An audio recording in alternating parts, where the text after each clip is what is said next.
నమస్తే, నేను మీ రఘురామ్ రౌతుల. జిల్లా కలెక్టర్ కొడుకు ప్రభుత్వ బడికి వచ్చాడు. నిన్నటి నుంచి సోషల్ మీడియా ఓపెన్ చేస్తే చాలు ఇదే ఫోటోలు, ఇదే వార్తలు, ఇదే భజనలు. ఒక ఐఏఎస్ అధికారి ప్రోటోకాల్ పక్కన పెట్టి సామాన్యుడిలా తన బిడ్డను ప్రభుత్వ బడిలో చేర్పించడం నిజంగానే అభినందించదగ్గ విషయం. పార్వతీపురం మన్యం జిల్లాలో నిన్న జరిగిన ఈ ఘటన చూసి ప్రభుత్వ విద్యా వ్యవస్థల్లో ఏదో పెద్ద విప్లవం వచ్చేసిందని అంతా మురిసిపోతున్నారు. కానీ రౌతుల టీవీ అడుగుతోంది, ఒక కలెక్టర్ కొడుకు ప్రభుత్వ బడిలో చేరితే సరిపోతుందా? పేద పిల్లలు చదివే బడులు తలరాతలు నిజంగానే మారిపోతాయా? Let's watch.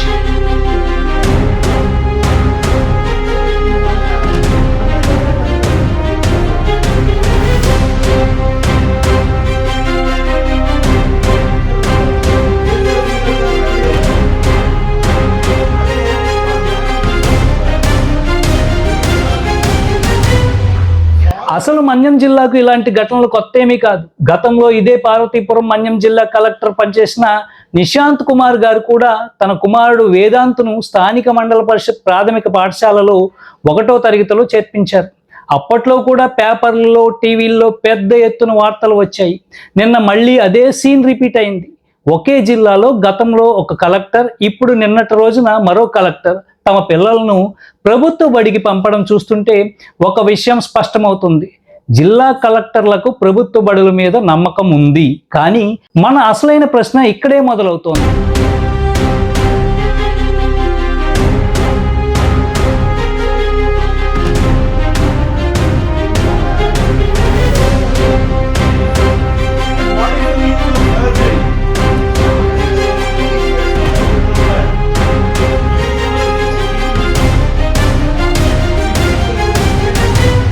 జిల్లాకు కలెక్టర్ ఒక్కడే ఉంటారు. మరి అదే జిల్లాలో ఉన్న జాయింట్ కలెక్టర్లు, ఆర్డీఓలు, తహసీల్దార్లు, ఎంపీడీఓలు, ఇంకా వందలాది మంది ప్రభుత్వ ఉన్నతాధికారులు పిల్లలు ఏ బడిలో చదువుతున్నారు? కోట్లాది రూపాయల ప్రభుత్వ జీతాలు, కార్లు, బంగ్లాలు అన్నీ అనుభవిస్తున్న ఈ లీడర్లు, అధికారులు తమ పిల్లలను మాత్రం లక్షల ఫీజులు కట్టి కార్పొరేట్ స్కూళ్లలోనే ఎందుకు చదివిస్తున్నారు? కలెక్టర్ల నిర్ణయం కేవలం ఒక వ్యక్తిగత ఆదర్శం మాత్రమే. అది వ్యవస్థాగత మార్పు ఎలా అవుతుంది? ప్రభుత్వ బడుల్లో విద్యా ప్రమాణాలు అద్భుతంగా ఉన్నాయని ప్రభుత్వాలు వేల కోట్లు ఖర్చు పెట్టి ప్రచారం చేసుకుంటున్నప్పుడు మిగిలిన అధికారులు తమ పిల్లలను ప్రభుత్వ బడి దరిదాపుల్లో కూడా ఎందుకు తీసుకెళ్లడం లేదు? ఎందుకంటే క్షేత్రస్థాయిలో ఉన్న లోపాలు, టీచర్ల కొరత, పర్యవేక్షణ లోపం వీళ్ళందరికీ తెలుసు కాబట్టి.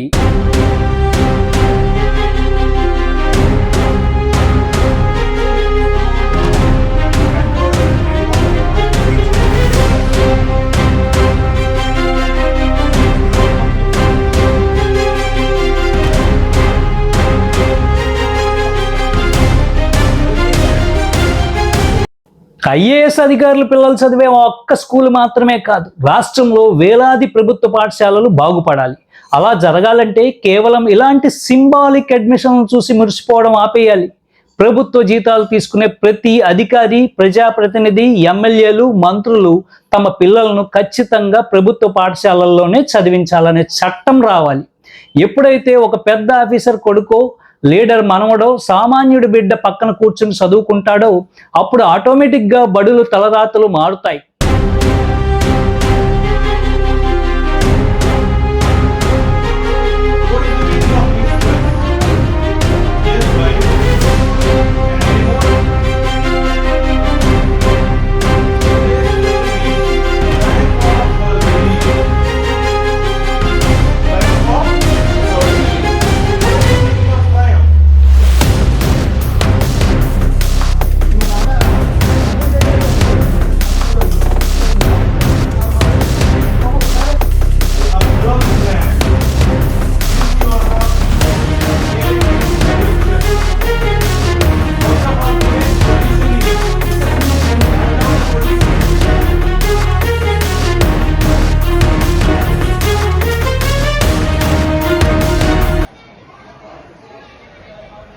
నిన్నటి కలెక్టర్ గారి అడుగును గౌరవిస్తూనే ప్రభుత్వ జీతాలు తింటూ ప్రభుత్వ బడులను చిన్న చూపు చూస్తున్న మిగిలిన యంత్రాంగాన్ని రౌతుల టీవీ సూటిగా ప్రశ్నిస్తుంది.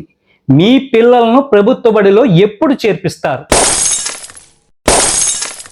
ఈ కథనంపై మీ అభిప్రాయం ఏంటో తెలియజేయండి. లైక్ చేయండి, షేర్ చేయండి, సబ్స్క్రైబ్ చేసుకోవడం మర్చిపోకండి. Signing off.